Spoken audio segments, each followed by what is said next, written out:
Augustine of Hippo, one of the most important thinkers in Western history, routinely sailed between North Africa and Italy. To him, crossing the Mediterranean was like catching a commuter ferry.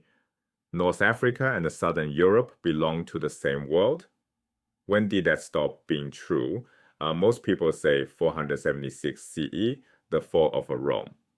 But Augustine's war didn't end in 476.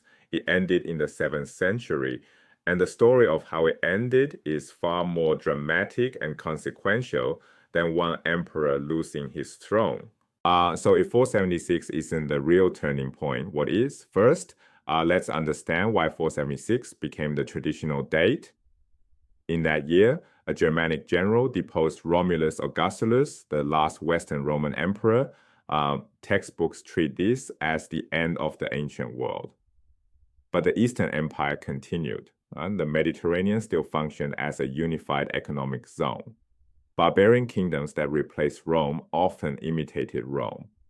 The world didn't feel broken yet. Historians call this periodization, choosing where to draw the lines between eras, and the line at 476 obscures what really happened. For 2 centuries after that date, the Mediterranean remained Rome's internal lake. Merchants shipped grain from Egypt to Constantinople. Scholars moved between North Africa and Italy. Latin learning persisted across the old Western provinces. The real rupture came from a direction no Roman could have predicted, the Arabian Peninsula. In the 630s and 640s, Arab armies inspired by Islam conquered Palestine, Syria, Egypt, and swept across North Africa. This was the true fracture. The Mediterranean, which had bound Europe, North Africa, and the Levant into one civilization for 1,000 years, split apart. North Africa, Egypt, Palestine, Syria, and eventually Iberia fell under Islamic rule. Trade routes collapsed or reoriented eastward. Remember Augustine sailing between Carthage and Rome? That easy connection became unsinkable.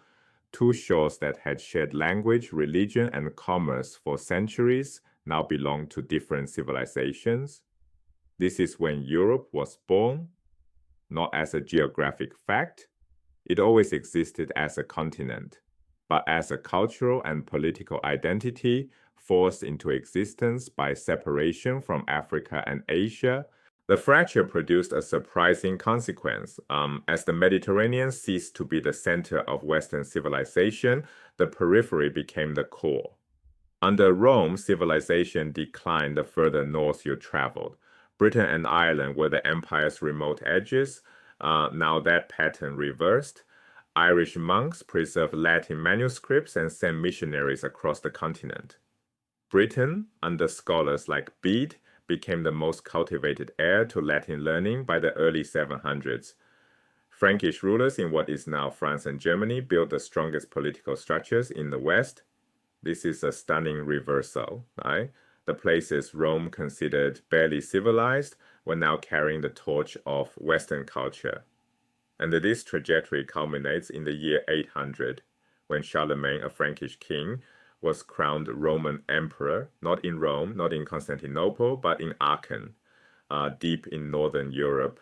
But the West wasn't the only part of the Roman world in crisis. Across the Mediterranean, Byzantium was facing its own catastrophe. What the 5th century did to the Western Empire, the 7th century did to the East, and the scale of loss was comparable. Egypt had been Byzantium's breadbasket, gone. North Africa, Palestine, Syria, gone. Cities shrank, society militarized, material culture underwent what historians call radical simplification.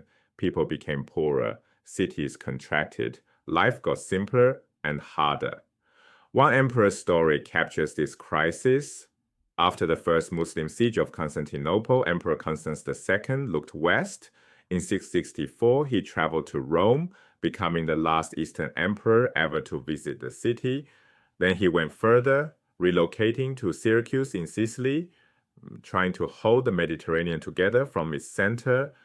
It was a desperate gamble, right? In 668, he was murdered there, killed in his bath by a member of his own court. The experiment died with him. Constantinople remained the capital of a powerful but geographically shrunken empire.